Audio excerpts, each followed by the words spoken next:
On Thanksgiving, my son sat me in a child's chair in the corner while the whole family sat at the big table. I smiled silently and took out my phone.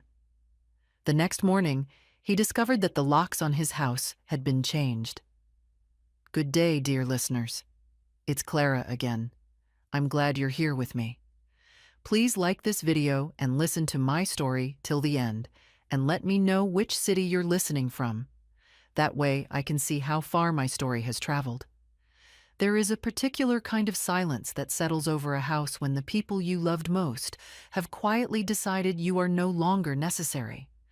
I know that silence well now. But back then, before Thanksgiving, before the locks, before all of it, I mistook it for peace. My name is Margaret Harlow. Most people who matter to me call me Margie. I am 68 years old, a retired attorney, and for the better part of 4 decades, I built a life that I was genuinely proud of. I raised Daniel on my own after his father, Robert, passed from a heart attack in 1999. I worked double hours at the firm to keep the mortgage paid and Daniel in good schools. I attended every single one of his baseball games, even the rainy Tuesday ones in October when there were 6 people in the bleachers. I put him through college. I co-signed his first car loan. And when he and Christina got married and decided they wanted a house in Millbrook, a town where the average home price would have made their salaries weep, I quietly transferred $140,000 of my savings as a gift toward the down payment. No paperwork, no loan agreement, because he was my son, and that is what mothers do. For a while, things were good. Sunday dinners, birthday calls, holidays that felt like holidays. Christina was never warm exactly, but she was polite, and I told myself that was enough. She came from a family where emotion was treated like a liability, and I tried to be understanding about that.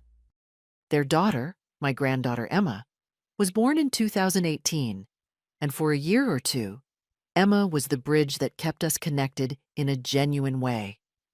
I babysat twice a week. I read to her. I taught her how to make my mother's apple pie from scratch. But somewhere around 2021, things began to shift. Small things at first, the kind you explain away because you don't want to be the difficult mother-in-law. My Sunday dinner invitations started coming later and later, sometimes only the day before, as if I were an afterthought rather than family. When I arrived, Christina had a habit of redirecting conversations I was part of, talking over me with the particular smoothness of someone who has practiced the gesture. Daniel never corrected her. He would sit at the head of the table with a look I can only describe as carefully neutral. The face of a man who has made a private agreement with himself not to notice certain things.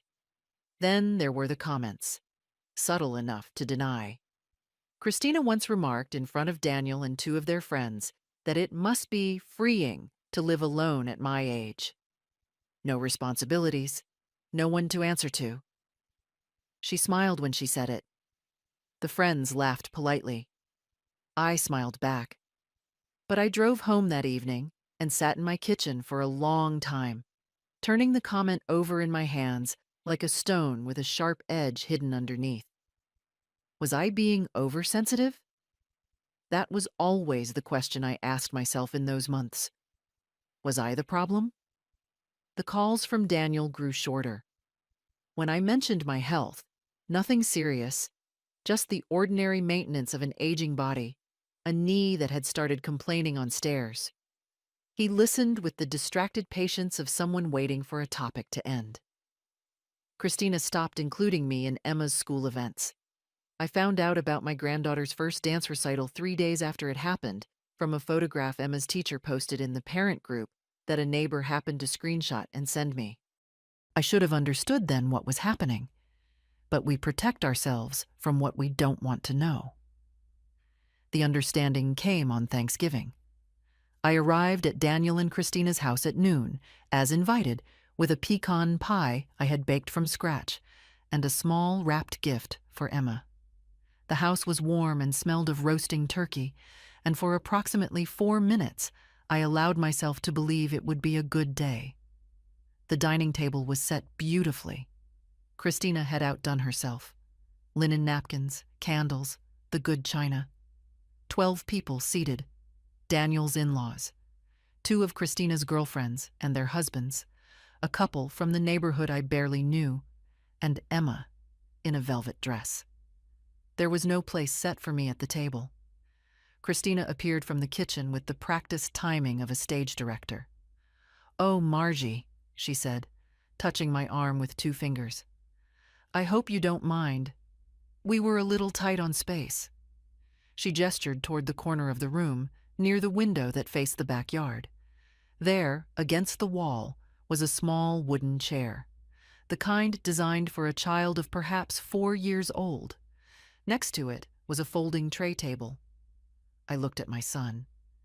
Daniel was looking at his phone. I stood in that doorway for a moment that felt much longer than it was. I could feel 12 pairs of eyes conduct the subtle gymnastics of people pretending not to watch. I heard Emma say, from her seat at the big table, "Grandma, why are you sitting over there?" No one answered her. I smiled. A real, steady, unhurried smile. I walked to the small chair, set my pecan pie on the kitchen counter without comment, and sat down. I straightened my back. I took out my phone.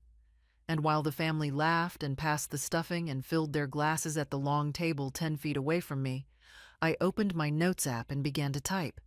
Not a text. Not a complaint to a friend. I typed 3 words at the top of an empty page. What do I own? I drove home from Millbrook in the dark, the pecan pie on the passenger seat. Christina had not touched it, and I had taken it back without a word. The highway was quiet. The radio was off. I needed to think, and I think best in silence. By the time I pulled into my own driveway, I had moved past the humiliation. That surprised me, actually. I had expected grief or tears, or the specific ache of a mother who has been rejected by her child. I felt none of that on the drive home. What I felt was clarity. The cold, clean clarity of a woman who spent 31 years practicing law and had learned the hard way that feelings are useful data, but terrible strategies. I sat at my kitchen table until nearly 2 in the morning with a yellow legal pad and a glass of water. What did I own, exactly? My own home, a 3-bedroom Craftsman on Alderswood Lane that was paid off in full and titled solely in my name. A retirement account, a modest investment portfolio Robert and I had built together, which I had continued to manage after his death. And then there was the $140,000. I had given that money to Daniel without documentation. No gift letter, no promissory note, no record beyond a wire transfer notation in my bank statement that read D. Harlow, house. At the time, I hadn't wanted the paperwork. It had felt cold, legalistic, inappropriate between a mother and son. Now, sitting alone in my kitchen at 1 in the morning, I understood exactly how that decision looked from the outside, like an old woman who had voluntarily handed over a significant asset to her adult child with no legal protection whatsoever. I wrote that down on the legal pad. Then I wrote the next item, my will. I had drafted it 8 years ago, shortly after Robert died. I had left everything to Daniel. The house, the accounts, everything. I had not revised it since. I had not thought to revise it because, and here I paused and made myself sit with the honesty of it, because I had never, until that evening, allowed myself to believe that Daniel was capable of what I had just witnessed. But what had I witnessed exactly? That was the question I needed to be precise about. I had been seated at a child's chair while my family ate Thanksgiving dinner at a proper table 10 feet away. That was the fact. The interpretation, cruelty, conspiracy, a coordinated effort to diminish and isolate me, was still a theory. And I was a lawyer long enough to know the distance between fact and theory. Was it possible this was Christina's doing alone, and Daniel had simply failed to stop it? Yes. Was it possible there was something larger happening? A deliberate strategy to push me out of their lives while keeping access to what I could offer financially? Also possible. What I needed was not more emotion. What I needed was evidence. I made a second column on the legal pad. What I need to find out. Had Daniel changed any of his financial or legal documents recently? Had Christina made any comments to mutual acquaintances about my mental acuity, my health, my ability to manage on my own?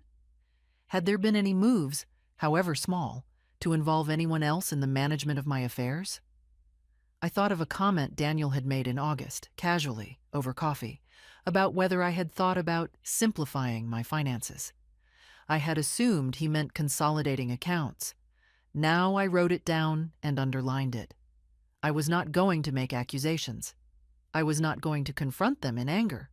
I was not going to call Daniel at midnight and demand an explanation for a child's chair in a corner, because that was exactly the kind of behavior that could later be described by a persuasive person as erratic. I was going to be methodical. The first step was my will. I would call my attorney, Catherine Webb, who had worked alongside me at the firm years ago and was someone I trusted completely. First thing Monday morning. The will needed to be reviewed and very likely revised. That was not a punishment or a declaration of war. That was responsible estate planning, and it was something I should have done years ago regardless. The second step was documentation. Every interaction with Daniel and Christina going forward would be noted. Date, time, who was present, what was said. Not obsessively. I was not going to wire my kitchen. But the kind of quiet, consistent record-keeping that I had taught junior associates to practice in the early days of a litigation. You document before you need the documentation, not after. The third step was the money. $140,000, transferred without a paper trail. I needed to understand my legal position. Whether that transfer could be characterized as a loan, whether I had any recourse, whether its absence from documentation created a vulnerability for me. I put down the pen at 1:47 a.m. and looked at what I had written. Was I being paranoid? Perhaps. A small, exhausted part of me still wanted that to be the explanation. But I had spent 3 decades watching people's behavior in high-stress situations, and I knew something about the architecture of cruelty. It rarely starts with a dramatic gesture. It starts with small, deniable things. A chair in a corner, a tone of voice, a missing invitation, that accumulate until the target doubts their own perception. I was not going to doubt mine. I rinsed my glass, turned off the kitchen light, and went to bed. I slept better than I had in months. The next morning was a Saturday. I woke early, made coffee, and drove to Daniel's house in Millbrook. I had a key, or rather, I had always assumed I had a key, because Daniel had given me one 4 years ago in case of emergencies. The key did not work. I stood on my son's front porch in the November cold, trying the lock twice, and then I understood something with the certainty of a woman who has stopped explaining things away. The locks had been changed. I walked back to my car, sat down, and added one line to my legal pad, which I had brought with me out of habit. They changed the locks before I could.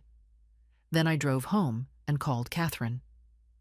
Catherine Webb had the kind of office that reminded you law was serious business. Dark wood shelves, framed diplomas, the permanent smell of coffee and old paper. She had been practicing estate law for 30 years, and she had a manner I always admired, unhurried, precise, and entirely unbothered by drama. When I called her Saturday morning, she told me to come Monday at 10. I was there at 9:55. I told her everything: the chair, the locks, the $140,000, the will, the comment Daniel had made in August about simplifying my finances. I spoke the way I used to brief senior partners, chronologically, without editorializing, presenting facts and flagging inferences clearly. Catherine listened without interrupting. When I finished, she was quiet for a moment, turning her pen in her fingers. "Margie," she said, "I want to ask you something directly, and I want you to hear it as a legal question, not a personal one." "Go ahead." "Has Daniel, or Christina, ever suggested to you, formally or informally, that they should have any role in managing your finances or your healthcare decisions?" I thought of August, of Daniel's casual question about simplifying. "Once," I said, in a way that felt casual at the time. Catherine nodded slowly. "And you have no documentation of the $140,000 transfer as a gift rather than a loan?" "None beyond the wire transfer record." She set her pen down. "Then here's what we're going to do." We revised my will entirely that morning, a process I should have initiated years ago. Catherine drafted the changes on the spot, using the notes I had brought, and we scheduled a formal signing for Wednesday. The new document removed Daniel as sole beneficiary. In his place, I named a charitable trust I had long supported, Emma's Education Fund, as a protected direct bequest, and Catherine herself as executor.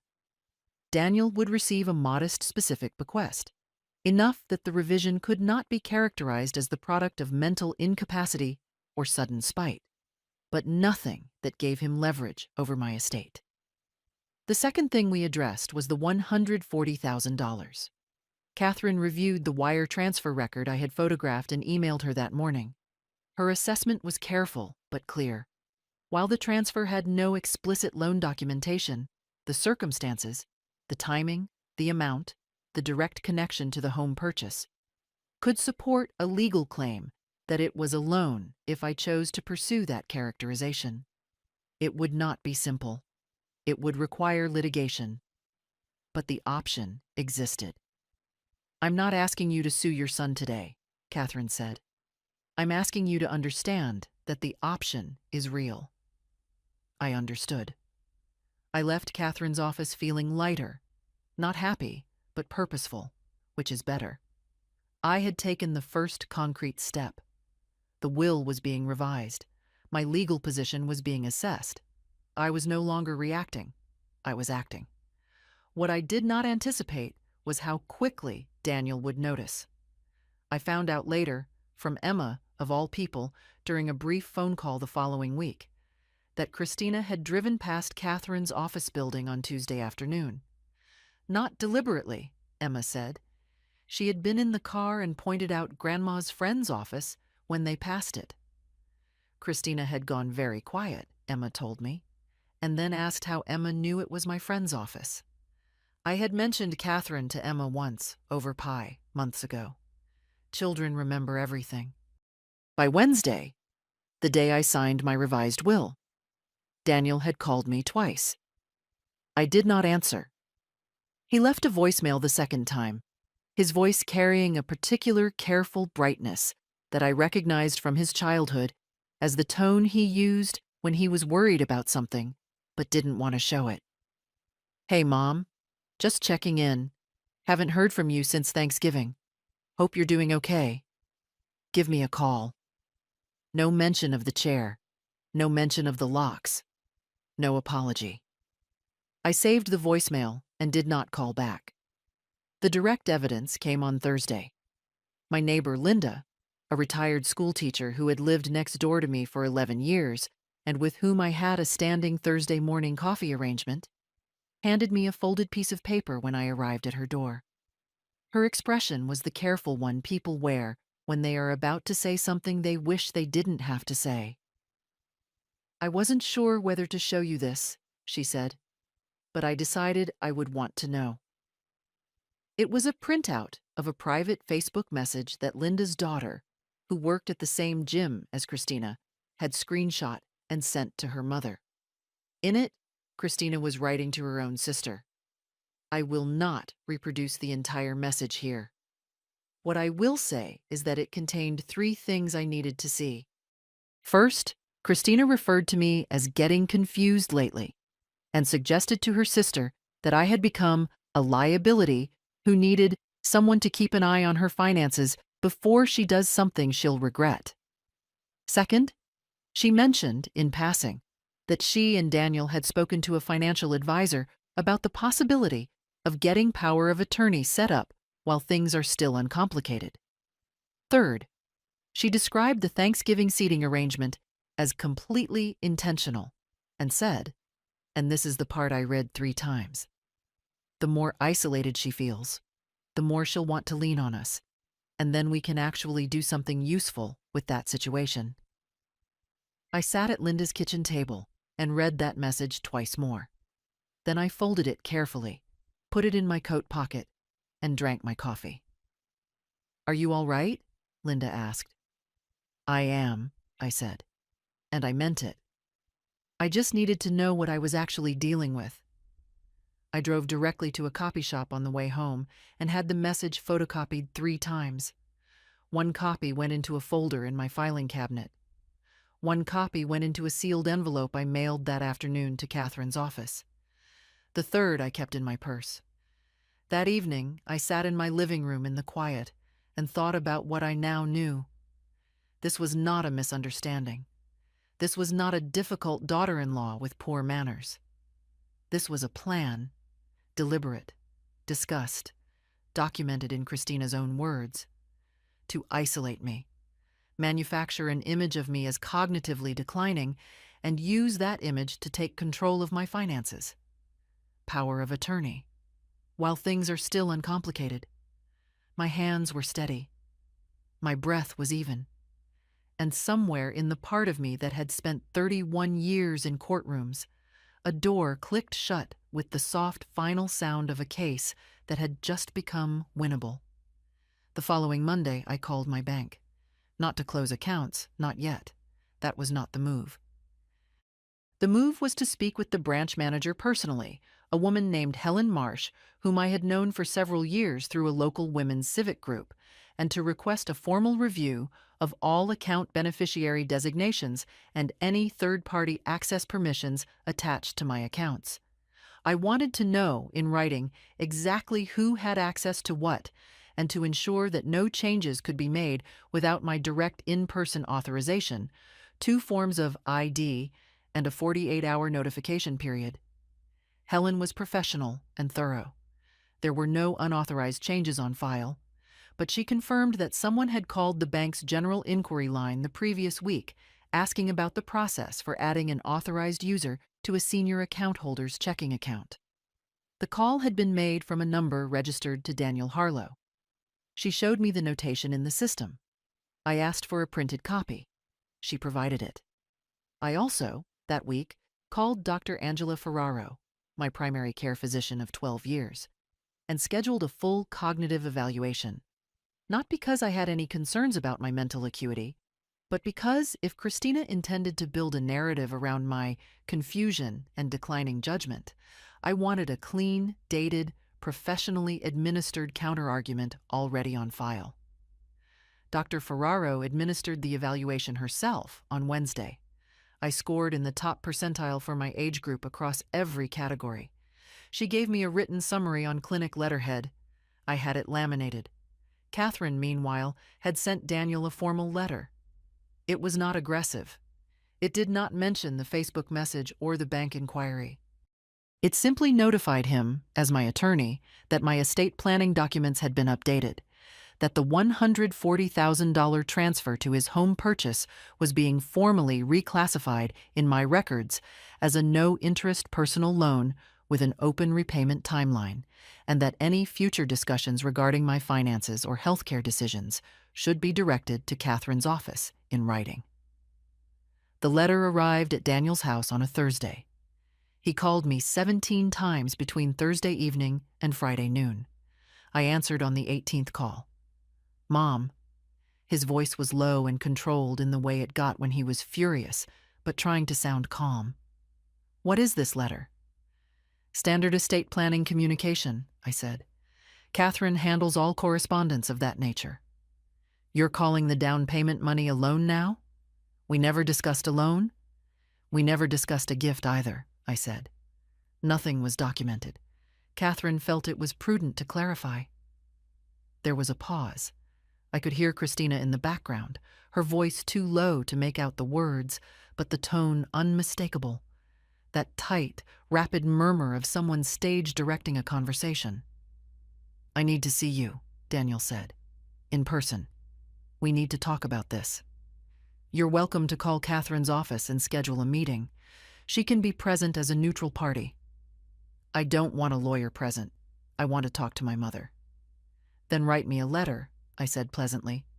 "I find that format clarifies things." I hung up. They arrived at my house the following Saturday morning without calling ahead. I was in the garden when I heard the car in the drive. That particular sound of a vehicle stopping too quickly.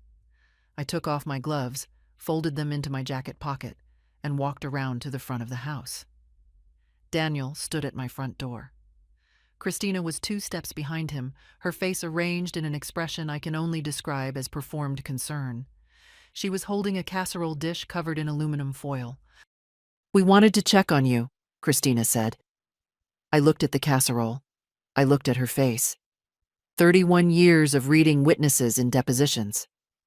"I'm fine," I said. "Thank you for coming by." I did not open the door. Daniel stepped forward. His voice dropped lower, which was meant to sound intimate. "Mom, I don't know what Catherine has told you or what you think is happening, but this letter, this whole thing, it's not necessary. We want to take care of you. That's all Christina and I have ever wanted." "The letter is necessary," I said. "It's good documentation." "Documentation." He repeated the word as if I'd said something offensive. "You're treating your family like a legal case." "I'm treating my finances like finances," I said. "Which is what they are." Christina set the casserole on the porch railing, a prop she had apparently forgotten what to do with, and took a small step forward. "Margie." Her voice was softer now, a register I hadn't heard before. "We're worried about you. You've been alone since Thanksgiving. You're not returning calls. You're making legal changes without talking to us first. We just want to understand what's happening with you." What's happening with you? The language of concern weaponized as diagnosis. "Nothing is happening with me," I said evenly. "I revised my will. I spoke to my bank. I had a cognitive evaluation. Everything is in perfect order." I paused. "Would you like the contact information for Dr. Ferraro's office? She can confirm." Christina's performed concern flickered for just a moment. A tightening around the eyes, quickly smoothed. Daniel changed tactics. He stepped closer, and his voice went quiet and hard in a way I hadn't heard since he was a teenager fighting about a curfew. "Mom, I need you to understand something. If you keep pushing this lone narrative, if you keep involving lawyers in family business, there will be consequences for our relationship. You'll be making a choice." There it was. The threat I had been waiting for, dressed up as concern. "I hear you," I said. "Do you?" "Clearly." I held his gaze for a moment, then stepped back toward my front door. "Thank you for coming by, Daniel." "Christina." I looked at the casserole. "You can take that with you." I went inside, locked the door, and stood in my hallway until I heard the car back out of the driveway. Then I sat down on the hallway bench, and for the first time since Thanksgiving, I cried. Briefly, quietly, in the way of someone releasing pressure rather than giving into it. Because he was still my son. That part had not stopped being true, and it probably never would.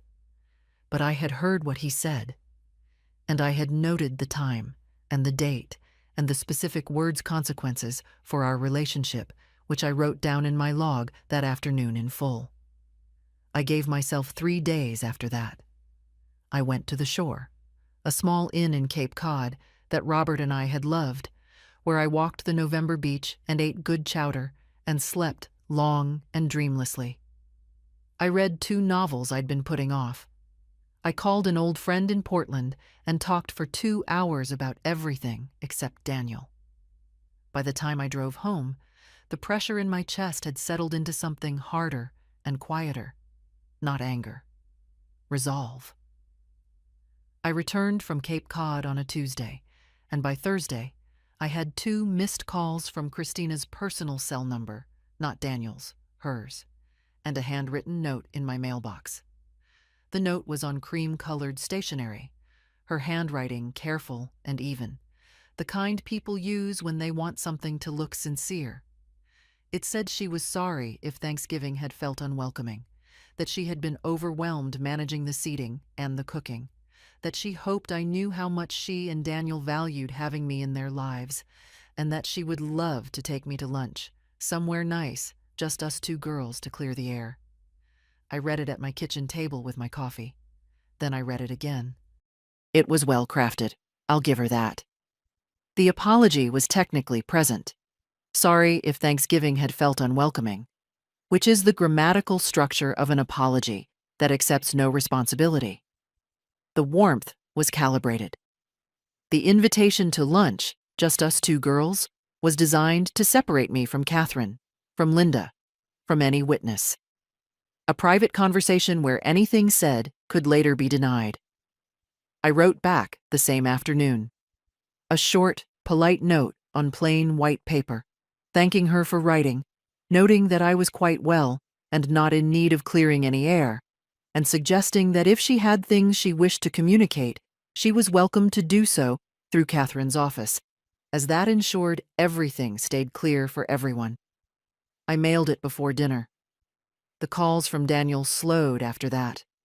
Not stopped. He called once on Sunday, a voicemail that was gentle in tone, almost the voice of my son as he had been at 25, before Christina, before the house and the money and the careful calculations that had replaced the easier love of earlier years.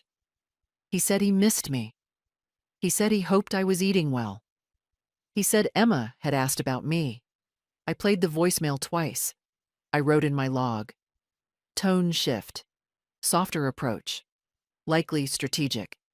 Note Emma's name used. And then I did something that surprised even me. I called Emma directly. She was 7 years old and delighted to hear from me.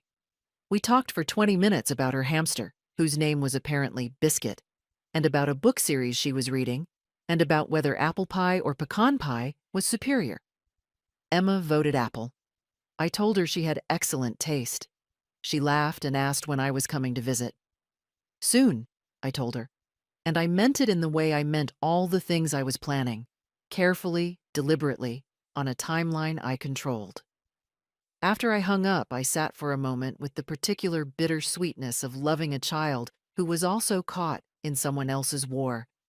Emma was not responsible for her parents. She was not a pawn in my strategy. Whatever happened between Daniel and me, my relationship with my granddaughter would be protected. I made a note to speak to Catherine about the specific language in the will regarding Emma's education fund. I wanted it structured so that no action Daniel or Christina took could ever reach it. The social support I found was not dramatic.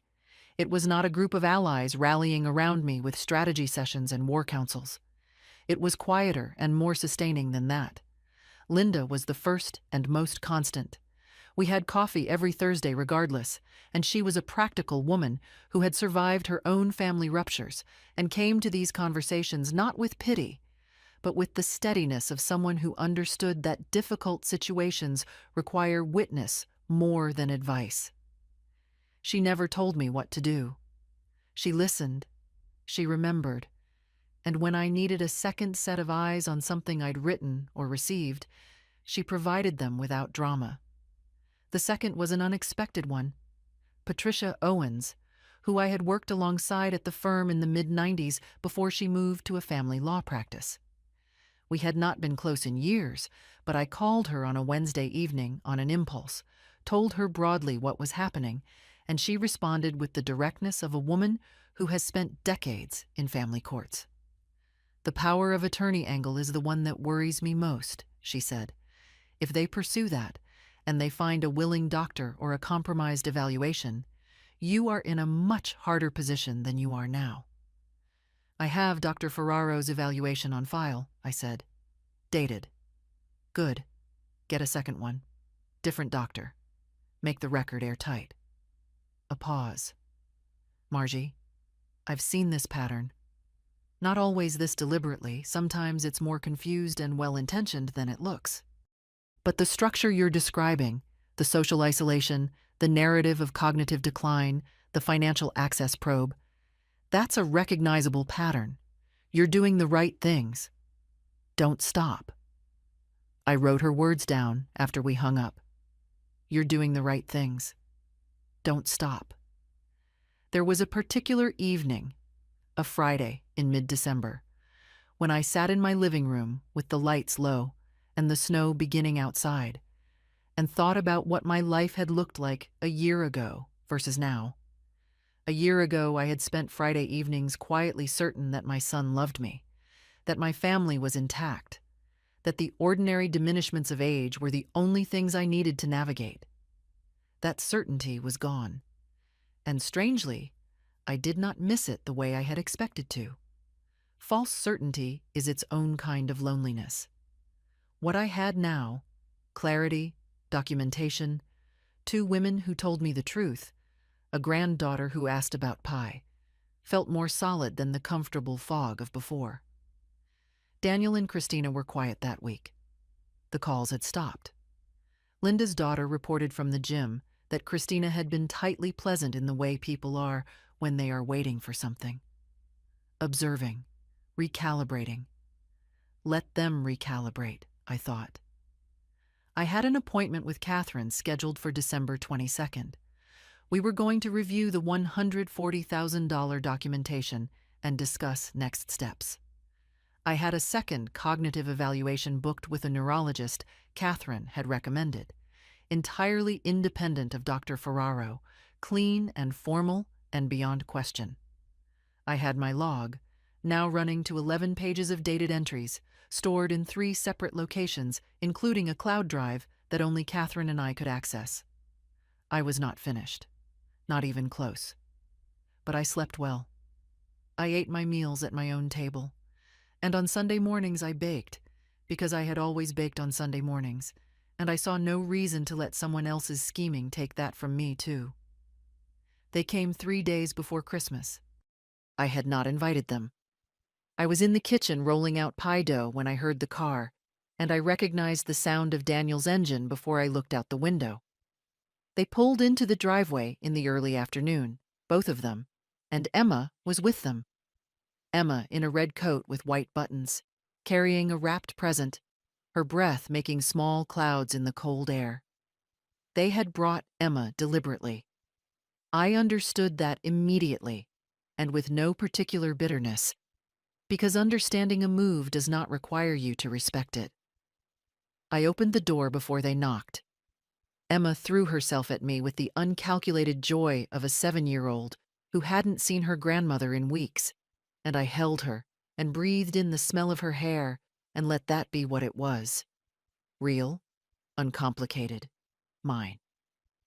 "We thought we'd bring your gift in person," Daniel said.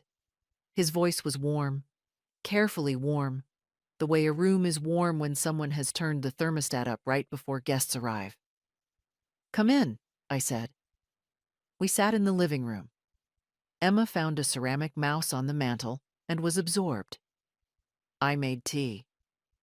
Daniel sat in Robert's old armchair, and for a few minutes we talked about ordinary things: Emma's school play, the snow forecast, the neighbor's new dog. Christina sat with her hands folded in her lap, waiting. It was Christina who moved first.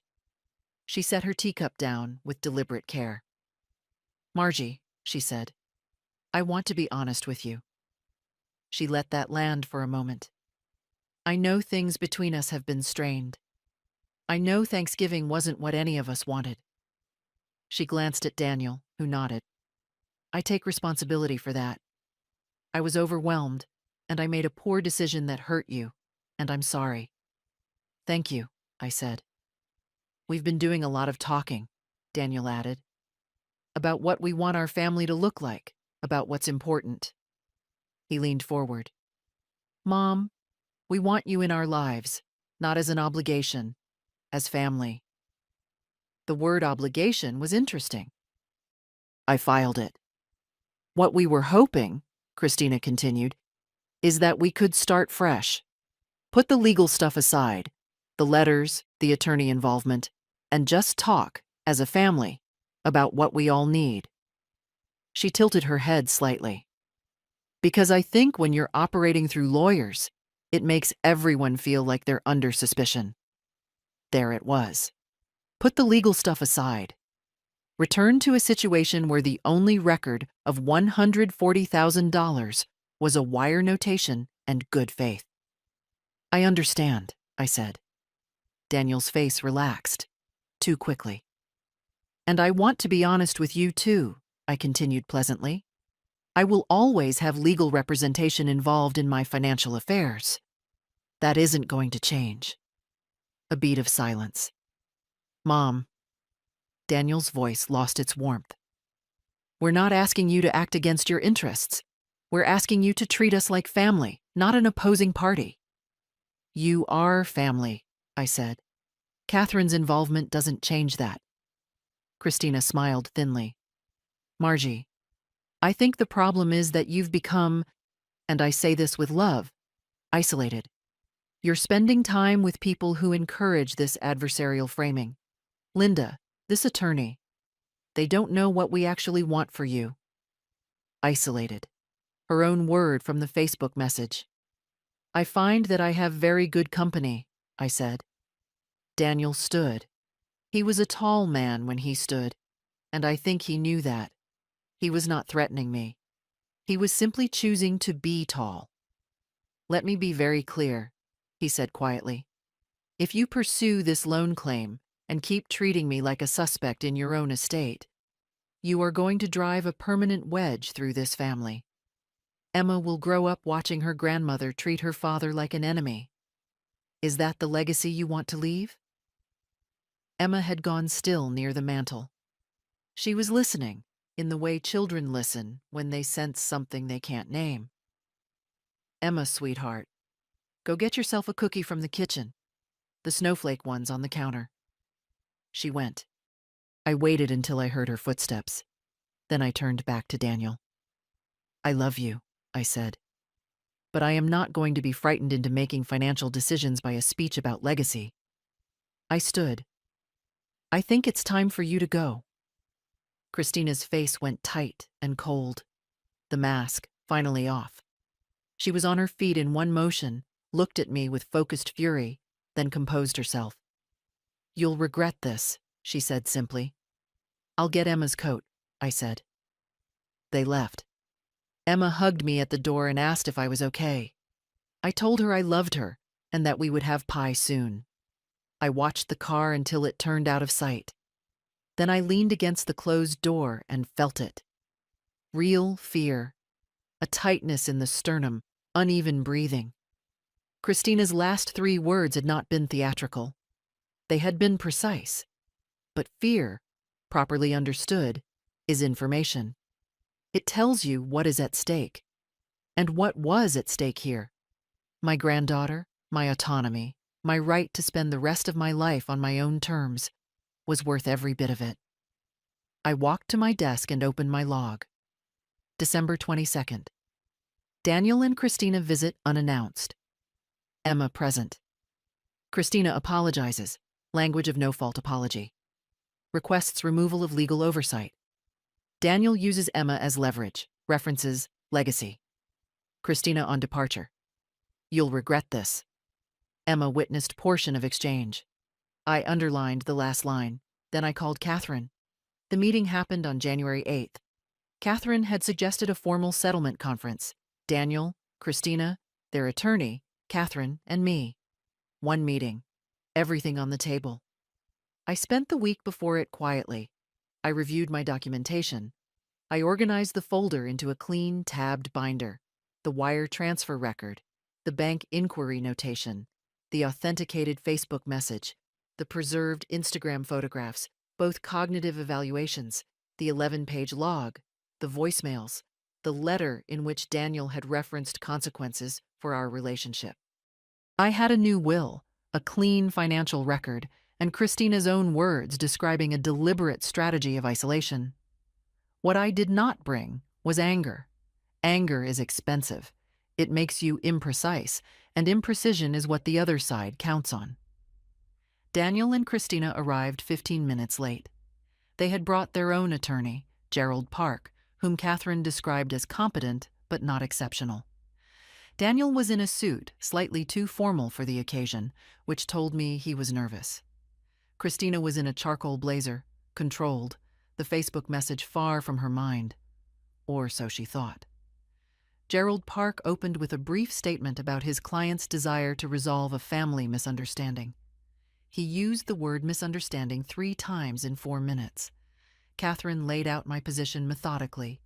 Formal documentation of the loan, updated estate documents, transparent management of my financial affairs. Then she opened the folder. We also want to address a separate matter relevant to the question of intent. She placed the Facebook message printout in the center of the table. The silence that followed was specific, the kind that happens when something enters a room and everyone understands immediately what it means. Christina looked at the printout. Her face did not change, but her hands, folded on the table, went very still. Daniel looked at it, then at Christina. In that 2-second exchange, the whole shape of their arrangement became visible. The way she had driven this, the way he had followed, the way he now looked at his wife with something that was not quite accusation, but was its near neighbor. "Where did you get that?" Christina said, not a question. "A semi-public communication, authenticated with full chain of custody," Catherine said pleasantly. Gerald Park leaned over to read it. He read it once, sat back, said nothing. "This is taken out of context," Christina said, over-precise now, managing something sharp inside her. "We have the complete thread," Catherine said. Daniel put his hand flat on the table. "Mom." He was looking at me, not Christina. "Intentional." He said the word slowly. "She said the seating was intentional." "She did," I agreed. "You told me it was a mistake," he said to Christina. "You said the table filled up." "Daniel." Her voice was low, warning. "You told me she'd been acting confused, that the best thing was to be patient." He was reading the printout more carefully now, his face doing something difficult. "And meanwhile, you were writing to your sister that the more isolated she felt." He stopped, put the paper down, looked at the table. The room was quiet. I did not feel triumphant. What I felt was grief, not for what had been done to me, but for what had been done to him. Because Daniel was not an innocent man, but he had also been managed, used, and that knowledge was not simple. Gerald Park called a short recess. During the recess, I sat in the small kitchen and drank a glass of water. Catherine stood beside me. "He didn't know all of it," I said quietly. "No," she said. "I don't think he did." We went back in. Christina did not speak again. She sat composed, whatever she was thinking kept entirely to herself. Gerald Park said his clients wished to discuss terms. Catherine told him what I was seeking: formal documentation of the loan, a signed acknowledgement that no power of attorney proceedings had been initiated, and nothing further, provided both conditions were met within 30 days. I was not seeking to destroy my son. I was seeking to protect myself. As they left, Daniel paused at the door. He looked at me, not at Christina, at me, and said, with the flat weight of something he needed to say, "I'm sorry, Mom." I held his gaze. "I know," I said. Gerald Park called Catherine on January 12th. His clients were prepared to accept the terms. All of them. Catherine called me immediately. I was in the garden despite the cold, and I sat on the stone bench near the rose bushes and listened to her read Gerald's exact language. Full acknowledgement of the $140,000 as a personal loan. Repayment beginning April 1st. $12,000 annually over 12 years, with a lump sum option available.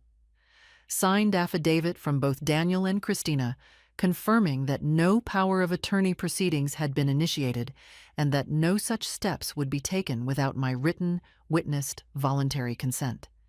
And one additional item I had not requested, a formal written apology, signed by both of them, acknowledging that the Thanksgiving seating had been deliberate and that certain communications had been inappropriate and hurtful. Catherine told me it had been Daniel's addition. Christina had agreed she had no real option, but the requirement had been his. The signing took place on January 16th at Catherine's office. I arrived in the gray suit I used to wear to court. Daniel came without Christina. Separate cars, which told me something about the state of things between them. Christina signed where Gerald indicated and did not look at me. Daniel signed the apology last. He held the pen a moment before putting it to paper. When he set it down, he looked at me. "I'd like to see you," he said, "if you're willing." "I'm willing," I said, "but slowly." He nodded. Slowly. What happened to Christina afterward was not something I engineered. I did not share the Facebook message publicly. I did not pursue a defamation claim, though Catherine said the circumstances might have supported one.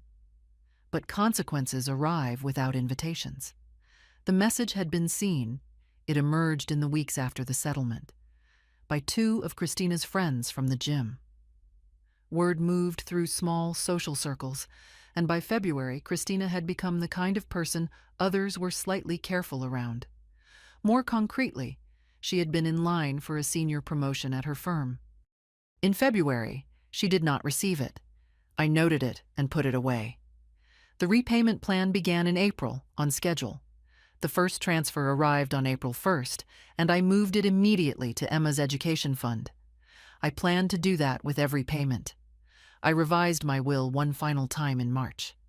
Emma's fund was now a standalone protected trust that neither of her parents could access before Emma reached adulthood. Emma would receive a letter at 18 explaining its existence. I hoped by then the context would be distant history.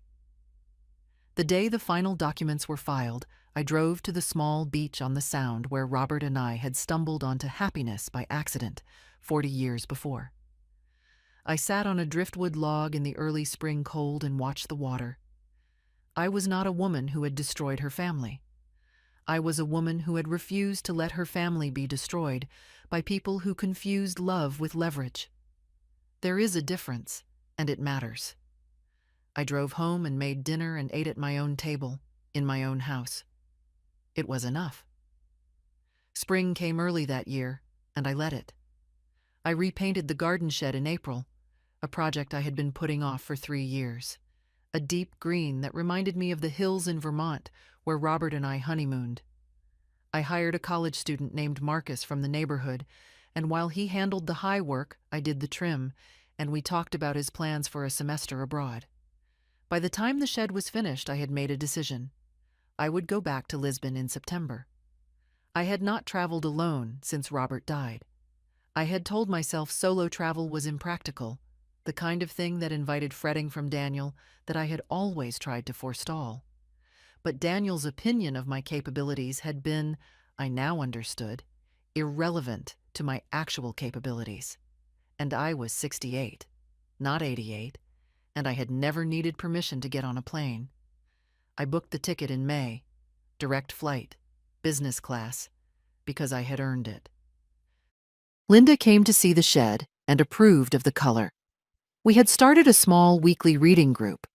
4 women from the neighborhood, Wednesday evenings, wine and books they'd actually read, or sometimes hadn't. It had become one of the most reliable pleasures of my week. I had let that kind of easy companionship go. The way you let things go when a child's needs fill the space where other things used to live, and then the child grows, and you forget to reclaim what you gave up. I reclaimed it. I also began volunteering 2 mornings a week at a legal aid clinic downtown. Work I had always told myself I would do when I had time and had then found reasons to defer. An older woman with 30 years of contract law experience is not useless in a room full of people who cannot afford an attorney. I was useful, specifically and concretely, in a way that reminded me who I had been before I became primarily someone's mother. I saw Daniel once a month. We met for lunch at a diner near the old neighborhood. Neutral territory, comfortable. The lunches were quiet at first, careful in the way of two people who have walked through something together and are not yet sure how to stand in the aftermath. But they grew easier. He asked about the legal aid clinic, and his questions were real. He told me things about his work. Once in July, we talked about his father in the ordinary way you talk about someone you both actually knew and missed. It was the best conversation we'd had in years. He never brought Christina. I did not ask about her. Emma and I had our own arrangement. Every other Sunday I picked her up and we had the day, the library, baking, or the small science museum where she had developed a passionate interest in marine biology.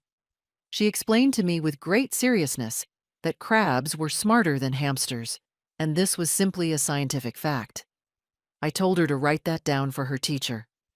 She laughed. I lived for those Sundays, and whatever else that year had taken from me, it had not taken Emma. As for Christina, the promotion she had not received in February remained unreceived. By summer, she had quietly left the firm for a less senior position across town. The marriage was harder to read from the outside, but by late spring it was clear from small things. The extra half-hour Daniel sat after lunch plates were cleared, the brevity with which he answered questions about home, that things between them were in serious trouble. In September, he told me they were in couples counseling. I said I was glad they were getting support. I did not say what I thought about whether it would help.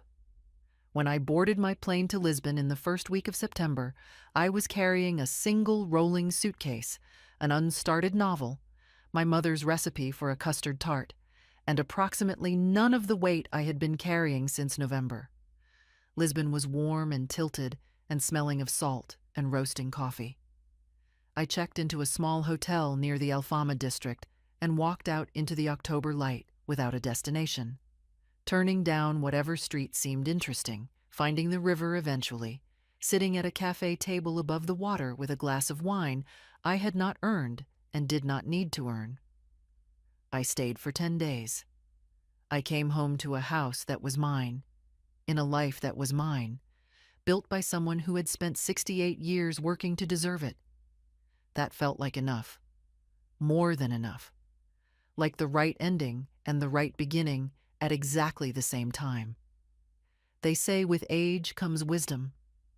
I think what actually comes is experience. Wisdom is what you choose to do with it. I could have wept in that corner with my child's chair and my pecan pie. Instead, I opened a notes app and started thinking like a lawyer. No one has the right to make you small in your own story. Document everything. Trust people who tell you hard truths. Know what you own.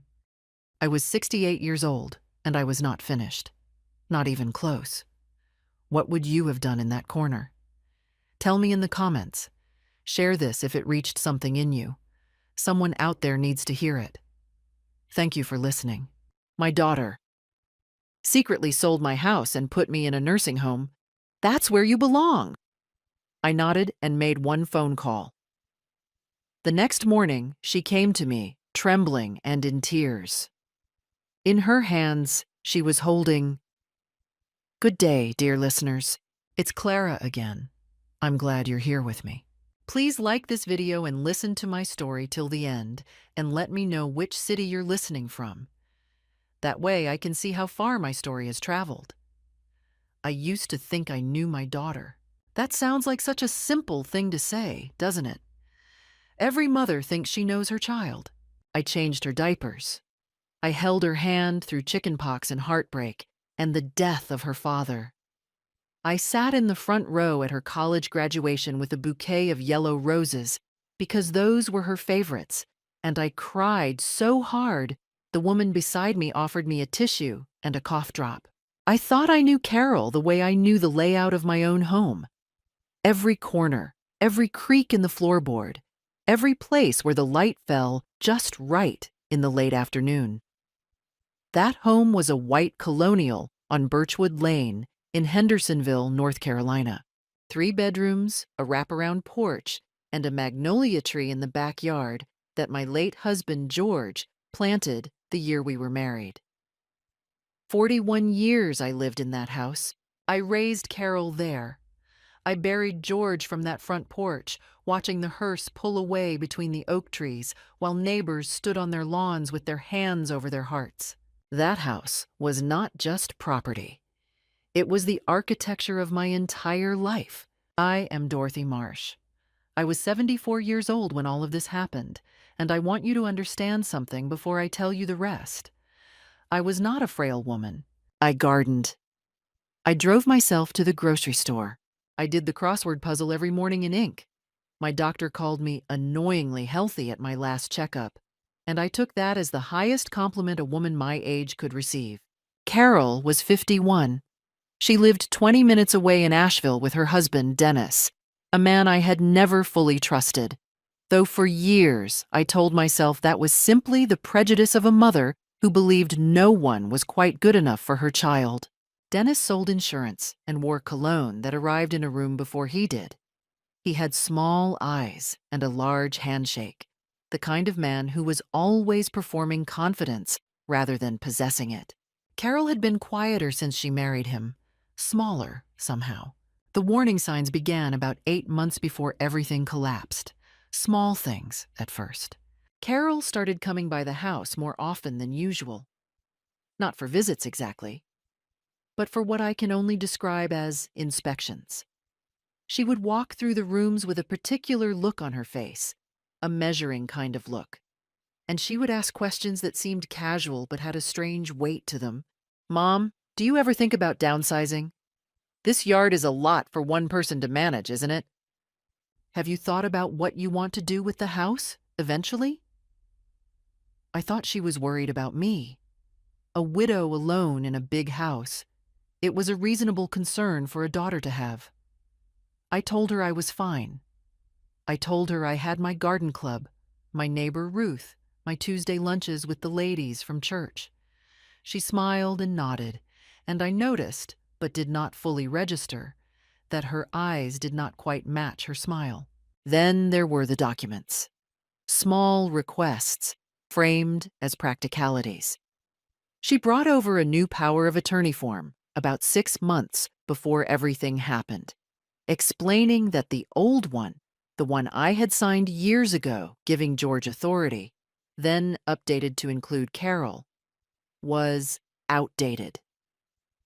She sat at my kitchen table and walked me through it with the smooth, practiced patience of someone who had rehearsed the conversation. I signed. Why wouldn't I? She was my daughter. I noticed, 2 months later, that some mail had stopped arriving.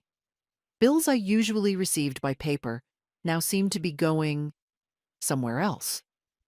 When I asked Carol about it, she said she had simply set up online management to make things easier. I was not entirely comfortable with this, but I was also not entirely suspicious. Not yet. The last Tuesday in March, Carol and Dennis came together. That was unusual. Dennis almost never came to the house. He stood in my living room with his hands in his pockets, rocking slightly on his heels, while Carol sat beside me on the sofa and took my hand. I remember thinking how cold her fingers were. She told me they had been talking, she and Dennis, and they were worried. They thought it was time for me to be somewhere safe. She used that phrase 3 times. Somewhere safe. She told me she had already found a wonderful place, Sunrise Gardens, a senior living facility on the edge of town, and she had taken the liberty of arranging a room. I looked at her. "And the house?" I asked. There was a pause. Not long, but I noticed it. "We'll take care of the house, Mom," she said. "Don't worry about the house." I nodded slowly. I smiled. I told her I needed to think about it. She looked relieved, and that relief told me something she hadn't intended to reveal. She had expected resistance, and my calmness had disarmed her. That night, after they left, I sat in George's old armchair by the window and looked out at the magnolia tree, silver in the moonlight. What exactly, I thought, had she already arranged? I reached for my phone. I did not sleep that night. I sat in that armchair until the sky outside began to lighten from black to gray to the pale, reluctant blue of early morning, and I thought. My mind, which people sometimes assumed was softening with age, was in fact doing what it had always done best. It was organizing, sorting, laying facts in a row like tiles, and examining the pattern they made. The facts, as I understood them, were these. Carol had a power of attorney. She had taken over management of my financial mail. She had, by her own admission, already arranged a room for me at a senior care facility, a decision she had made without my consent or even my knowledge. And when I had asked about the house, she had deflected. I was a practical woman. George had seen to that. He was an estate attorney for 30 years, and he had spent much of our married life gently educating me in the mechanics of property and law, not because he thought I needed protection, but because he believed everyone should understand the world they lived in. I knew what a power of attorney could do in the wrong hands. I knew what "we'll take care of the house" could mean. Could Carol have? No. I stopped myself. I would not run to conclusions, but I would find out. The first fear hit me around 5 in the morning, a wave of it, genuine and cold. Not the abstract anxiety of the previous weeks, but something specific and physical. The fear that I had already lost something I couldn't get back, that the documents had already been signed somewhere without my knowledge, that the magnolia tree and the wraparound porch and the room where George died already belonged to someone else. I let the fear sit with me for exactly 10 minutes. I had learned over 74 years that fear was not an enemy. It was information. It told you what mattered. And then, when you had listened to it, you set it aside, and you moved. By 6 o'clock, I had a plan. The first thing I needed to know was the true status of my house. In North Carolina, property records are public. Deed transfers are recorded with the County Register of Deeds and are accessible online and in person. If Carol had sold my house, if it had been sold at all, there would be a record. I was not able to search the online database myself with full confidence, but I knew someone who could. My neighbor, Ruth Calloway, was 68, retired from 30 years as a paralegal, and possessed of a deeply satisfying skepticism about human nature that I had always admired. She was also, crucially, one of the few people in my life who had never liked Dennis. She had told me so once, 5 years ago, at a neighborhood barbecue, leaning close and saying quietly, "Dorothy, that man's eyes are too still. Watch him." I had laughed it off at the time. I was not laughing now. I called Ruth at 7. She picked up on the second ring because Ruth always picked up on the second ring. "Ruth," I said, "I need your help with something. I think something may be very wrong." She was at my door in 11 minutes. She still wore her reading glasses on top of her head from where she'd been working on something when I called, and she had a yellow legal pad under her arm, as though she had known instinctively that notes would need to be taken. I told her everything, sitting at my kitchen table over coffee. I told her about the documents, the redirected mail, Carol's visit, the phrase, "We'll take care of the house." Ruth listened without interrupting, which was one of the things I valued most about her. She let me finish completely before she spoke. "All right," she said, opening the legal pad. "First thing, we checked the Register of Deeds. Henderson County, all property transfers are online. If anything has been recorded against your address, we'll see it." She paused. "Do you still have the deed to this house?" I went to the fireproof lockbox I kept in the bedroom closet. George had been adamant about the lockbox, and I retrieved what I had. The original deed, the title, insurance policy, my will, my financial account statements, the paper copies I had always insisted on keeping, despite Carol's push toward going digital. Ruth laid them out on the table like a hand of cards. She looked at them carefully, then looked at me. "Your financial accounts," she said slowly. "These statements are from 8 months ago. Do you have anything more recent?" I did not. Because Carol had been managing the mail. A cold, specific clarity settled over me then. I understood in that moment that what I was facing was not a misunderstanding. It was not a daughter being overzealous about her mother's welfare.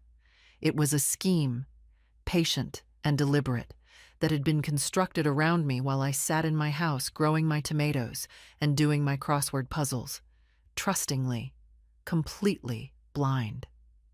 "Ruth," I said, "I need to know the full extent of what's been done, and then I need to make a phone call." "Who are you calling?" she asked. I folded my hands on the table. "The one person in this situation who isn't family," I said. "My attorney." Ruth looked at me with an expression that was equal parts admiration and concern. Then she picked up her pen. "Then let's find out what we're dealing with first," she said. "So, you walk into that office knowing exactly where you stand."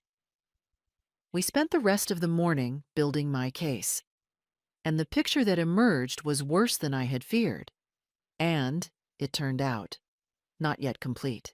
My attorney was a woman named Patricia Holt. I had used Pat Holt for 15 years, since George retired, and we needed someone to update our estate documents. She was in her mid-50s, a precise and unhurried woman who wore her gray hair in a smooth chignon and had a manner that made you feel, in her presence, that the law was not an abstraction, but a set of very concrete tools that could be picked up and used. George had respected her enormously, which was not something he granted easily. Ruth drove me to Pat's office the following morning.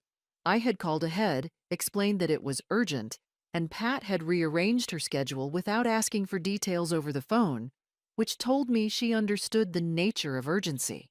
I sat across from her desk with the documents Ruth and I had gathered, and I told her what I knew. Pat listened with her hands folded on the desk, perfectly still, the way a doctor listens when they are already forming a diagnosis. When I finished, she asked to see the power of attorney I had signed 6 months ago. I slid it across the desk. She read it slowly, and as she read, something in her face changed. Not dramatically, but I was watching for it. "Dorothy," she said, setting the document down, "this is a general durable power of attorney, broad authority. It includes real property transactions." She paused. "Who drafted this document?" I had assumed a notary, or someone Pat would recognize. "I don't know," I said. "Carol brought it. She said it was updated." Pat's expression remained composed, but her eyes were not. "This was not drafted by our office," she said. "I want to be very clear about that. The language here is, it gives your daughter the authority to sell, transfer, and encumber real property on your behalf, without your presence at closing." The room was very quiet. Outside Pat's window, I could hear traffic on the street below, ordinary and indifferent. "Can she have already used it?" I asked. "Let's find out," Pat said, and turned to her computer. She pulled up the Henderson County Register of Deeds online database. She typed in my address on Birchwood Lane. And there it was. A deed of conveyance, recorded 11 days ago. My home. The white colonial, the magnolia tree, 41 years. Transferred from Dorothy Louise Marsh to a name I did not recognize. An LLC. 3 words, clean and anonymous. Birchwood Properties, LLC. I looked at the screen. I did not cry. I had cried all the previous night, and I had no more of it available. "Who is Birchwood Properties, LLC?" Ruth asked from her chair against the wall. "That," said Pat, "is what we are going to find out. And I will tell you what I suspect we will find." She looked at me directly. North Carolina Secretary of State records are also public. LLC registrations, officer names, registered agents. If your daughter or her husband are connected to this entity, we will see it. She opened another browser tab. She searched. She found Birchwood Properties, LLC, registered 6 weeks ago. Registered agent, Dennis Allen Fairchild. Dennis. Carol's husband. His full name there on the state's public record. Attached to an LLC that had purchased my home 11 days ago using a power of attorney that his wife had obtained from me 6 months earlier, through a document I had signed at my own kitchen table while she held my hand. The room held that information for a moment. "Patricia," I said, and I was surprised by how steady my voice was. "What are my options?" She leaned back slightly. "Several. A power of attorney can be challenged on grounds of undue influence, fraud, or lack of informed consent. A deed transfer can potentially be voided if it was executed fraudulently. You would need to demonstrate that you did not understand the scope of what you signed, or that the document was obtained through deception." She paused. "The fact that the POA was not drafted by your regular attorney, that it was brought to you by the direct beneficiary, that it was used to transfer property to an LLC controlled by that beneficiary's spouse. These are not favorable facts for your daughter." "How long would this take?" Ruth asked. "Property fraud litigation can take time. Months, certainly, possibly longer." Pat looked at me. "However, there are immediate steps available. We can file an emergency motion to cloud the title. That prevents any further transfer or financing of the property while the matter is in dispute. We can file a complaint with the North Carolina State Bar if a licensed attorney assisted in this, and with the county sheriff's office for elder financial exploitation, which is a criminal matter in this state." She folded her hands. "Dorothy, what happened to you has a name. It is elder financial abuse, and North Carolina takes it seriously." I nodded. I felt something crystallize in my chest. Not anger, exactly, though anger was there. Something harder. Cleaner. "File the motion," I said, "and open a complaint with the sheriff's office, today." Pat nodded and reached for her phone. I was aware, even as she dialed, that Carol did not yet know I had done this. She thought I was at Sunrise Gardens, settling into my room, grateful for my daughter's consideration, nodding along pleasantly. But she would find out. And when she did, I thought, she would come. I intended to be ready. The motion to cloud the title was filed by end of business that same day. Pat explained it to me carefully before I left her office.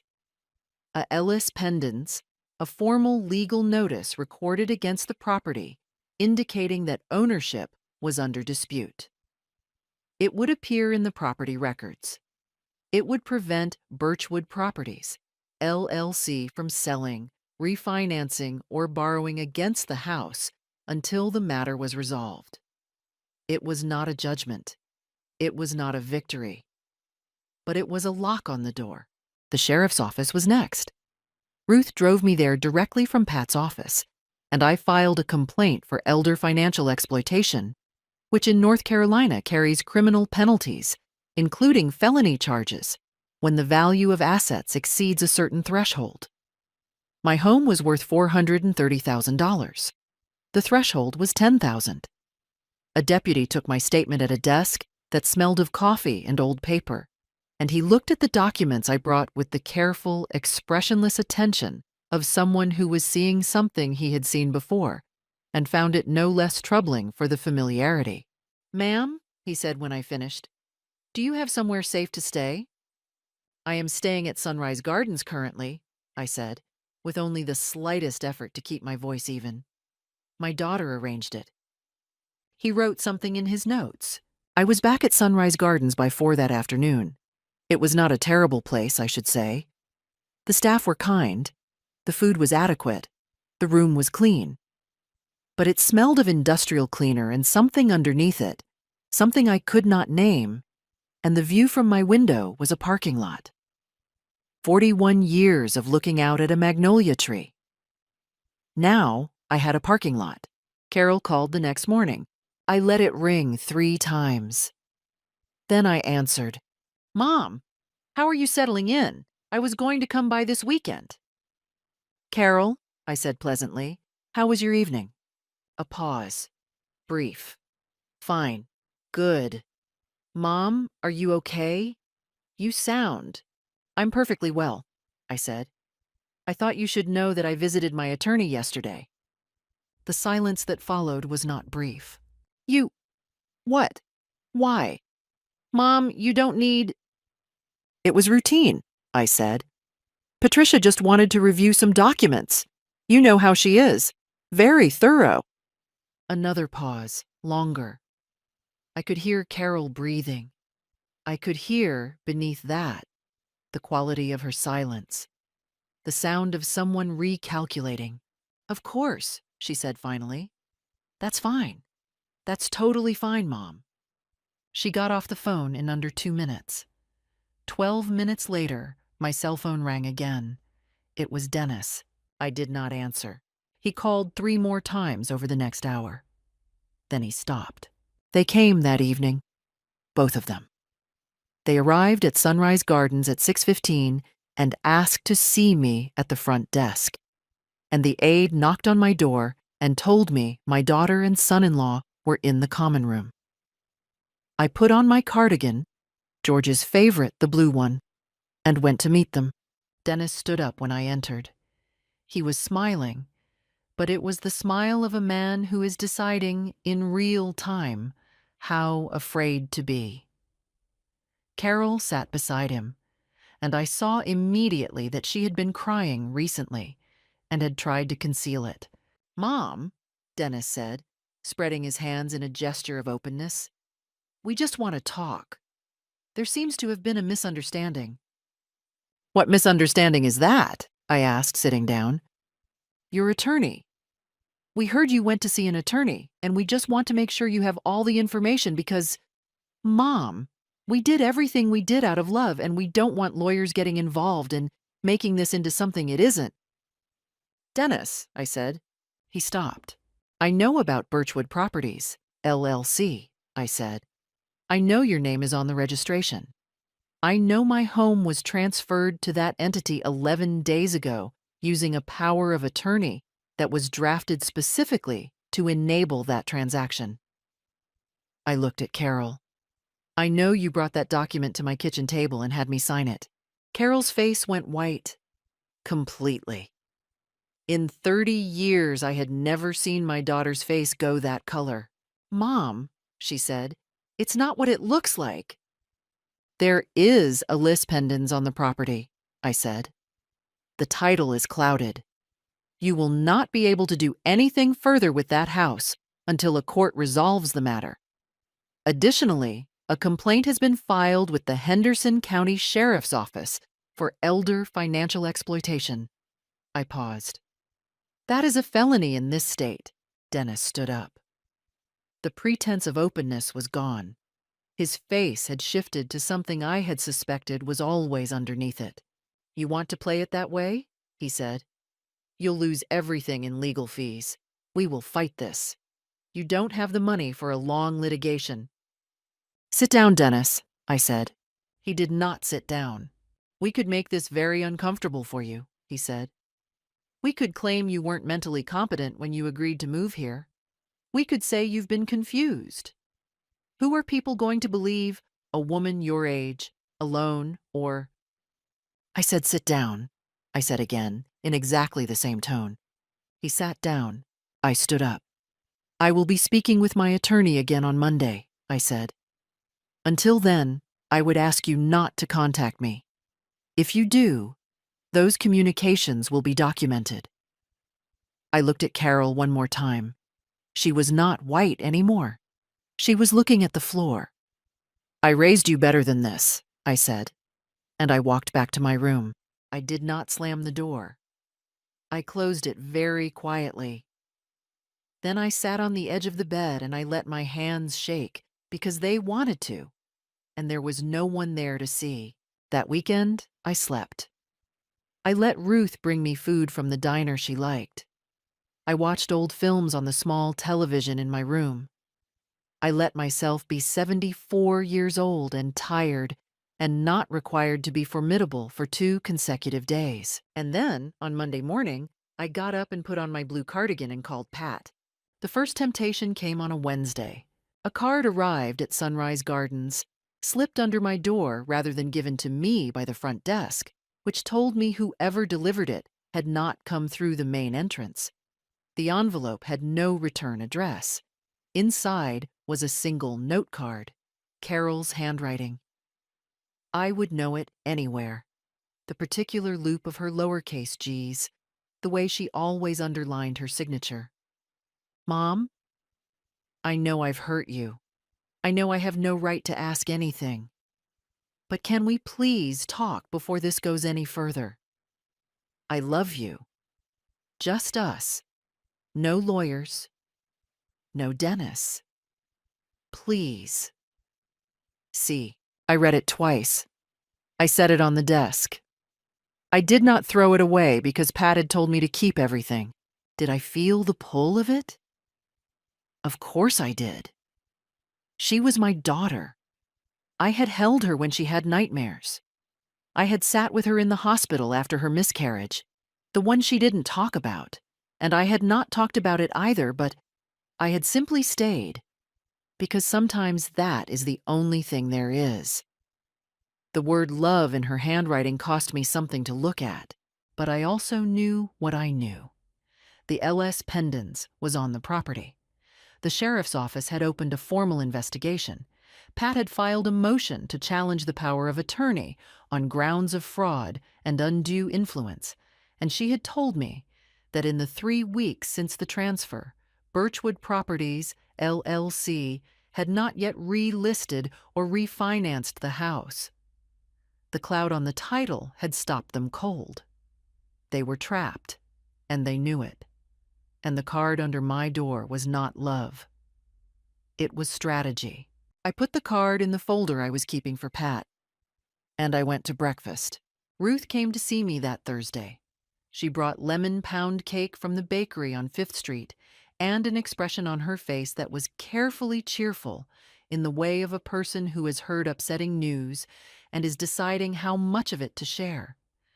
She sat across from me at the small table by my window, the parking lot behind her, and we ate cake, and she told me about her garden and her son's new job, and then she stopped pretending. People are talking, she said, on Birchwood Lane, about the house. What are they saying? A realtor came through last week, took photographs. Tiffany Pruett. She lives 4 houses down. She saw and asked the realtor directly who the seller was, and the realtor said it was a corporate entity. Ruth folded her hands. Tiffany told me. She's known you for 20 years, Dorothy. She was upset. Ruth met my eyes. People want to help. This was not something I had anticipated or asked for, and the fact that it was happening without my orchestration moved me in a way the card from Carol had not. These were ordinary people on an ordinary street who had watched me garden and wave from my porch and bring soup when someone was sick, and they had seen a stranger with a camera in my yard and understood intuitively that something was wrong. What kind of help? I asked carefully. Character witnesses, Ruth said.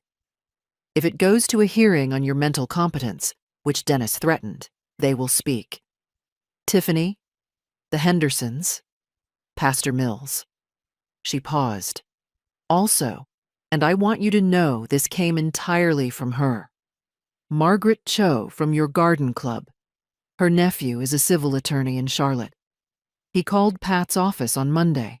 I looked at the piece of lemon cake on my plate. I had lived in this town for 41 years, and somehow I was still surprised by it. I didn't ask anyone to do that, I said.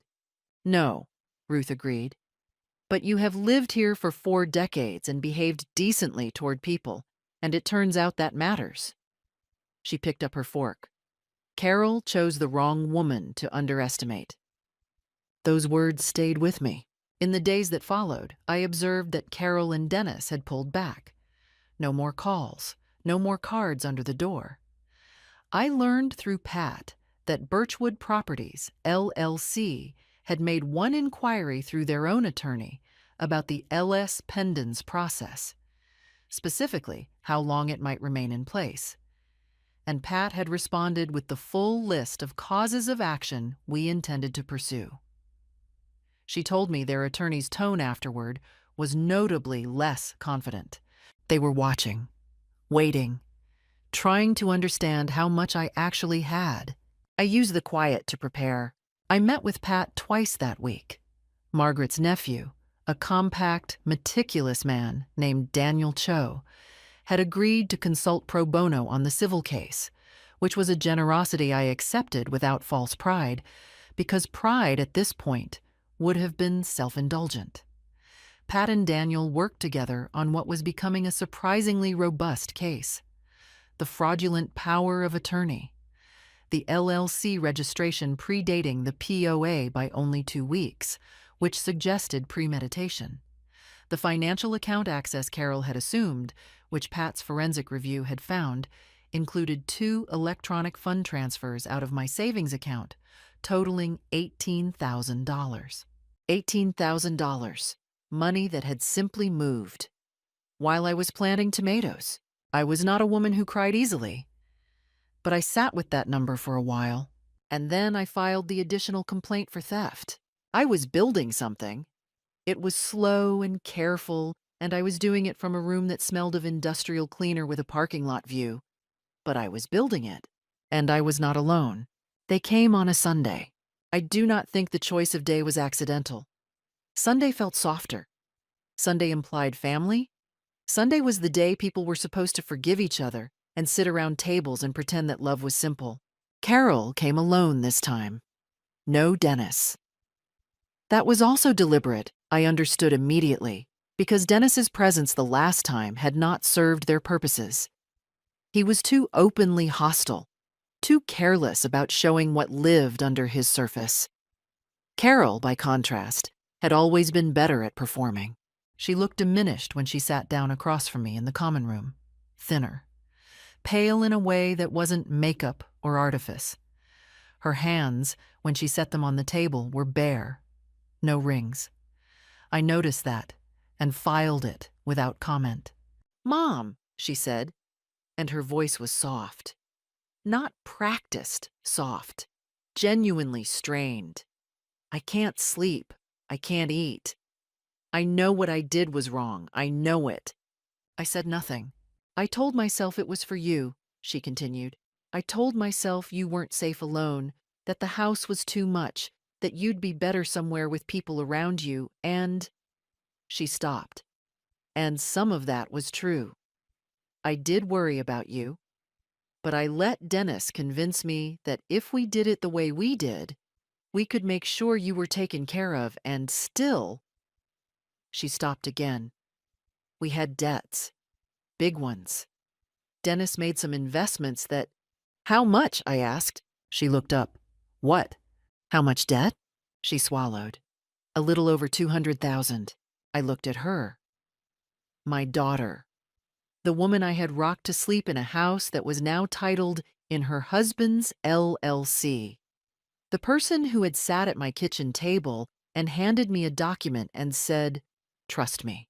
You needed the house to cover your husband's debts," I said quietly. "Mom, I was desperate. And the 18,000 from my savings account?" Her face changed. Something flickered through it that was not quite guilt, something more defensive. That was to cover some immediate. Carol, stop. I kept my voice level. Don't tell me about your debts. Don't tell me about Dennis's investments. Don't sit across from me in this room and explain what you needed. I know what I lost. I know exactly what you took. I have documentation. I folded my hands on the table. Is there something specific you came here to say? She was quiet for a moment. Then, I want to fix this, Mom. I want to undo it. If you'll just drop the legal... No, Mom. No, Carol. The legal process will continue. I watched her. The criminal complaint will continue. The civil action will continue. If there is wrongdoing here, and there is, it will be addressed through the proper channels. Her face shifted again. The softness remained, but beneath it, something harder appeared.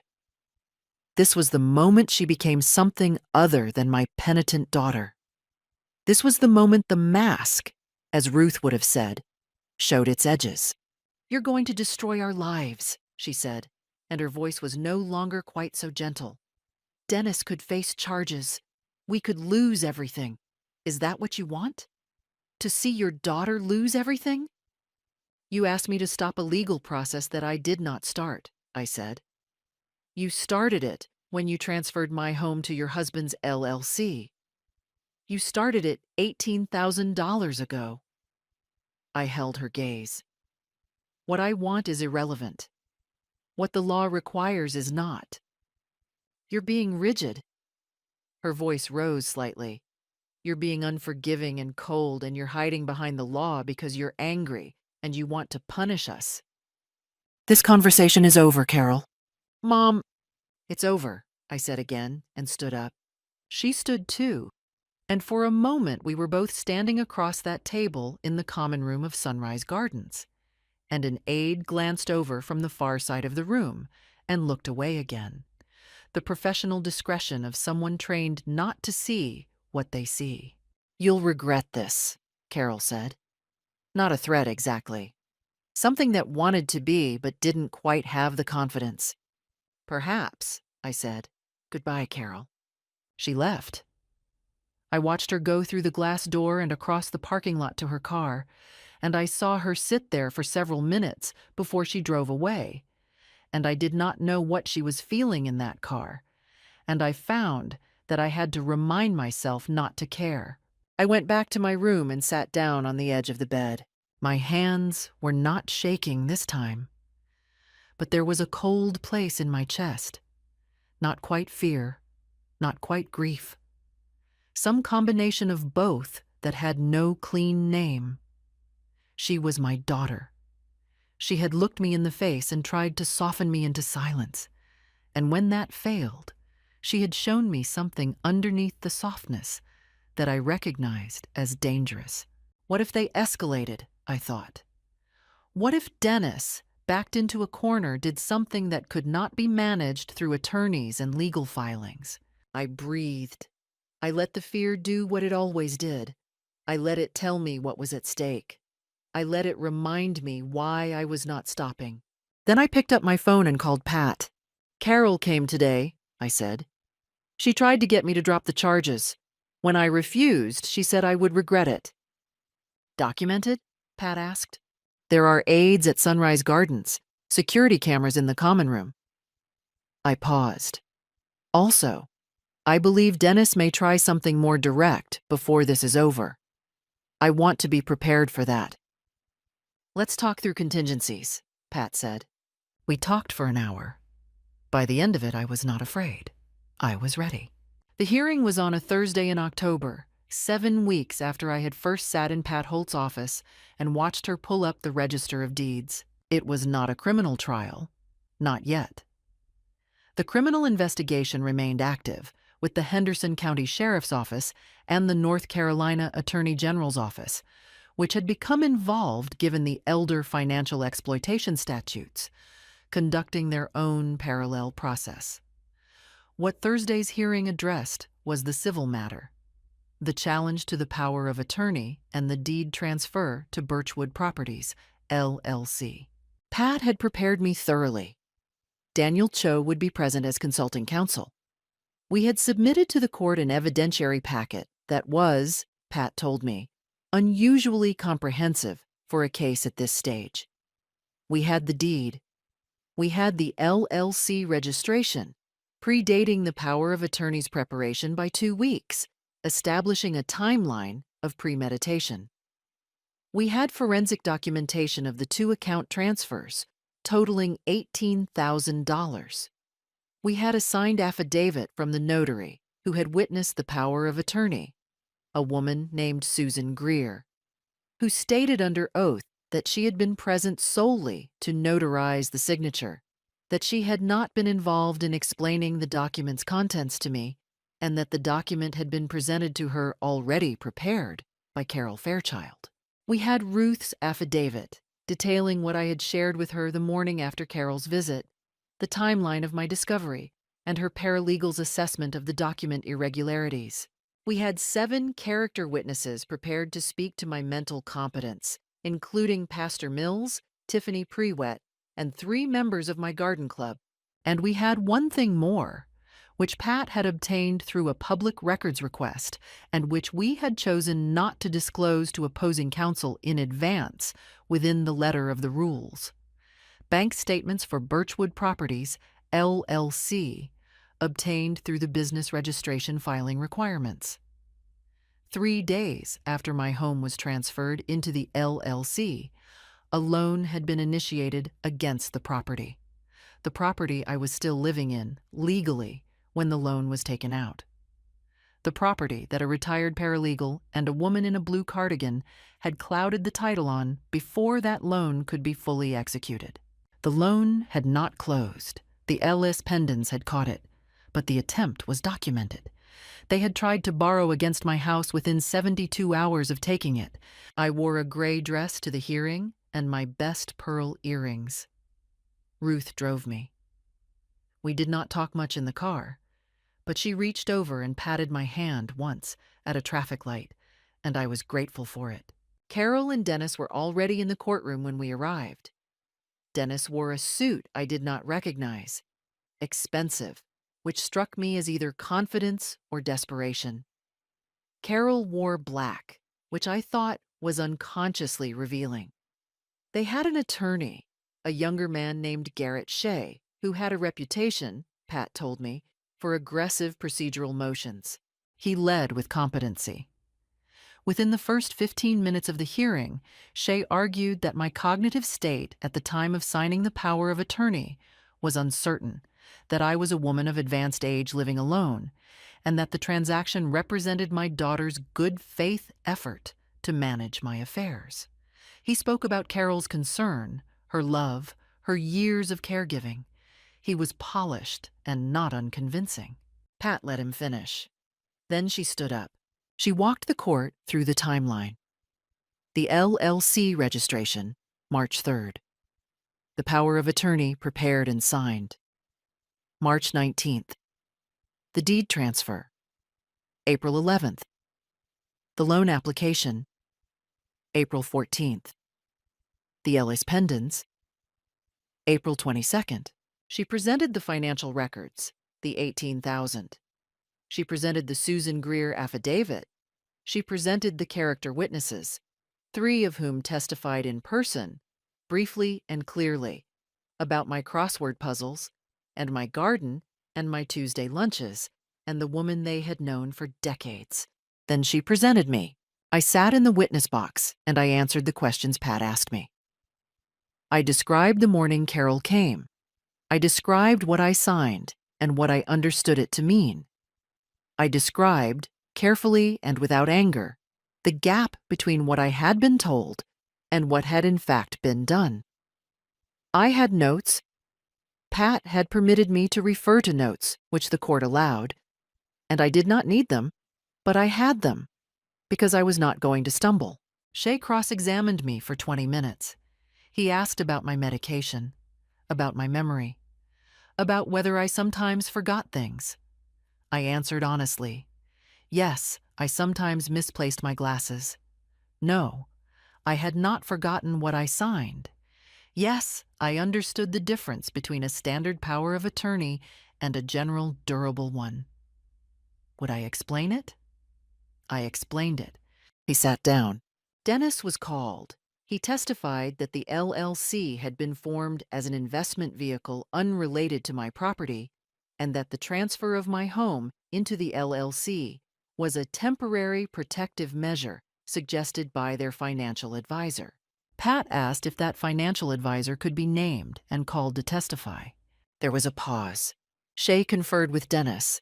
There was no financial advisor, it emerged. The suggestion had come from Dennis himself. Pat asked about the loan application initiated 3 days after the transfer. Dennis said he didn't recall the specific timing. Pat introduced the bank documentation.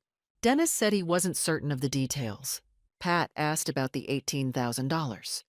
Dennis said those were, he paused, shared household expenses that Dorothy had authorized. Pat asked for that authorization in writing. There was no authorization in writing. Carol was called. She sat in the witness box and she looked, for the first time since this began, genuinely frightened. Not the performed fear she had shown in the common room. Real fear. She answered Shay's questions in a voice that was barely above a murmur, and when Pat rose to cross-examine, Carol looked at me once, briefly, and I held her gaze and I did not look away. Pat asked Carol when she had first contacted the notary, Susan Greer. Carol said she didn't recall. Pat introduced a text message between Carol's number and Susan Greer's, obtained through the sheriff's investigation with the appropriate legal process. Dated 2 weeks before the power of attorney was signed.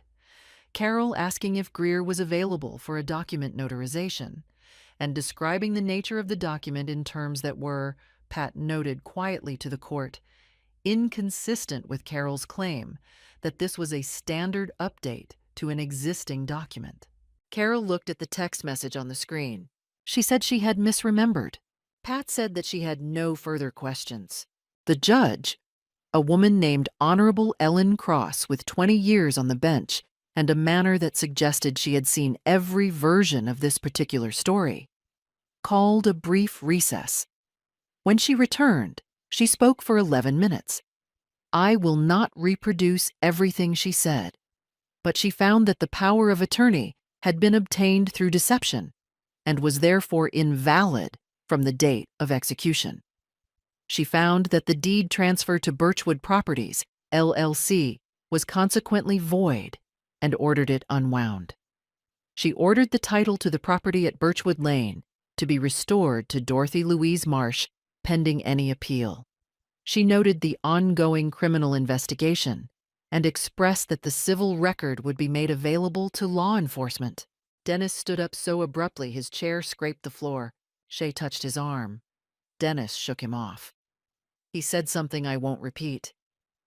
The judge looked at him with an expression that cost him whatever instinct toward restraint he had remaining, and she noted for the record that his outburst had been observed.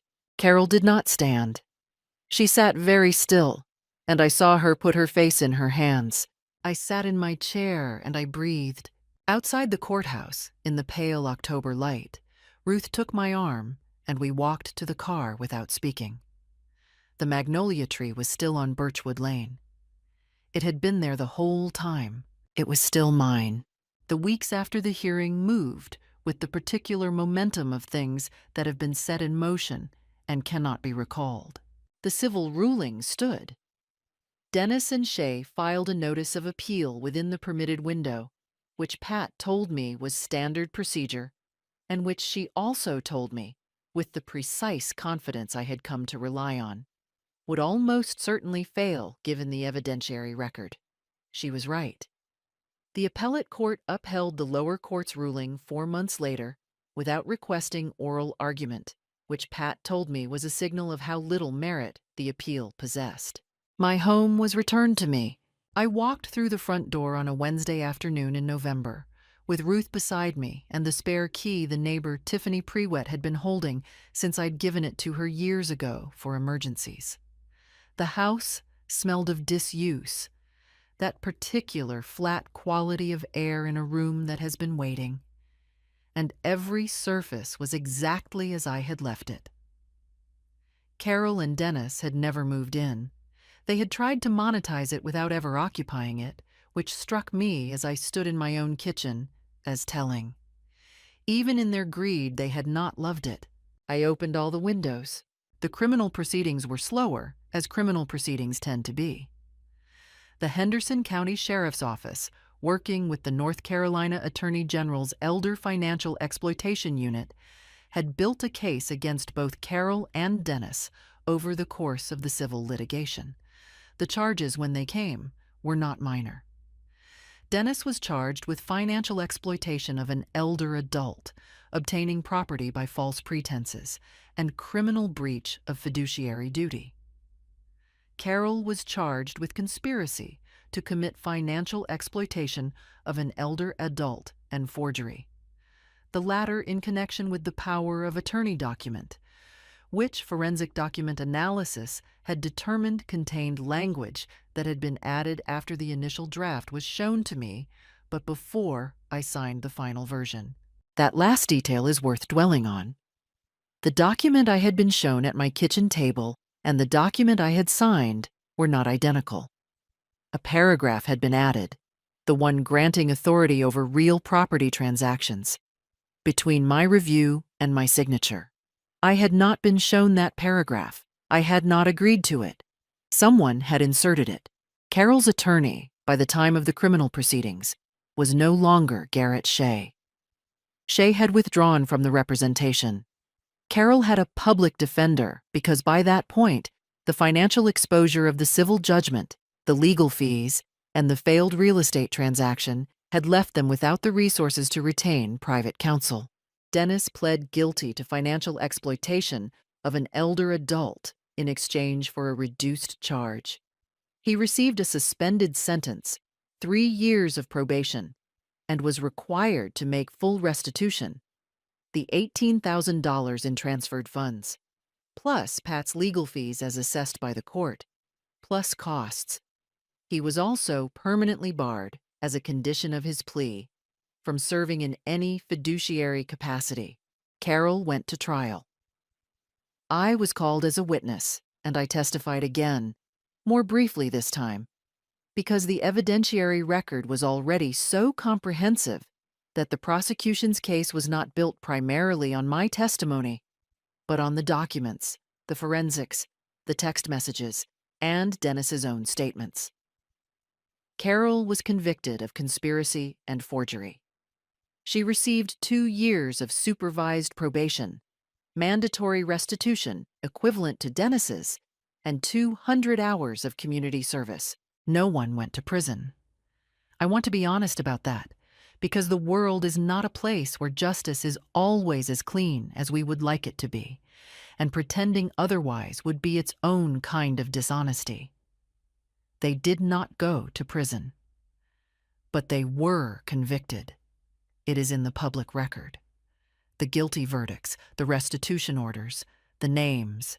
Denise Fairchild and Carol Fairchild, Nemarche. There it is. The restitution came through over the following year, in installments, because they had very little money remaining. I did not need it urgently. Pat had worked with me on a reduced fee arrangement during the active litigation, and my savings, once I had full access restored, were enough to sustain me.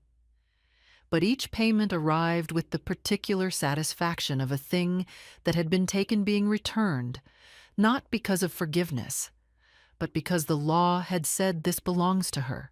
I asked Pat, near the end of it all, whether I had any remaining civil exposure, whether Carol or Dennis might sue me for something. She looked at me with an expression that was as close to amused as Pat Holt ever got, and said, "Dorothy, they could try. I would encourage them to." They did not try.